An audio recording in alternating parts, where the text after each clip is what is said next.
hatu ka CBI ka crime branch investigation kan kem ya ki bru ki bape ya ki Phlim Dakait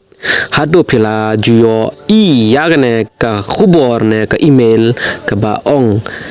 phi page Phlim Dakait ka CBI kan kem ye phi hapo arpeu sau kanta phila yo sngau nam ya kana ka message la da phi yo sngau ya kana message ta pe ya kana ka video hadu ka bakut namal menta sngi ngan ye thu ye phi ya ka jing sha baro klem jing teng klem jing sawa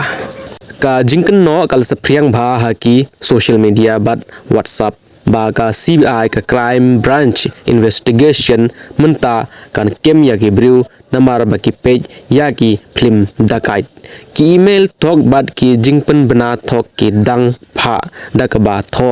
la buddin la track ya ka IP address jongphi la pan khre ya ka hukum kem kumta tongan pen shai shwa ka CBI kamju pha ya ki jingpan bana kem lengba ka WhatsApp lane ka email ka CBI kamju kem bet ya ki brew tang namar ba ki page ya ki Phlim Dakait kane ka de kalat ka ba thammai nagbanta ki nongle thok haka cyber ban menteng ya ki brew ban sim pisa naki kumta tos ngau thu bha ya kane baro ka jingpe ya ki Phlim Dakait jongki rangba haka jakari kamlong be ain hari India hanre ladon ki ba pen e di ban upload ne ban share ya ki Phlim Dakait hage paiba kata kala ban long ka kam runar bat kawe ka ba kongsan bha ki Phlim Dakait khna ban page ban bu ban share kane ka de ka kam runar ka ba sarkhe bha hak ba ki pulit bat ka CBI kin simkhia shisha halur kane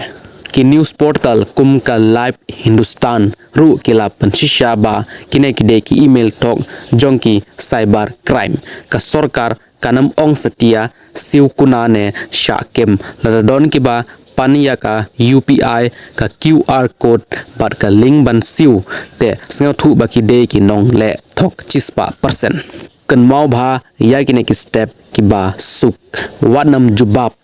wat pha pisa wat pli ya ka link delete no ya ka message bat la de pikwa pan tip ya ka haka cybercrime.gov.in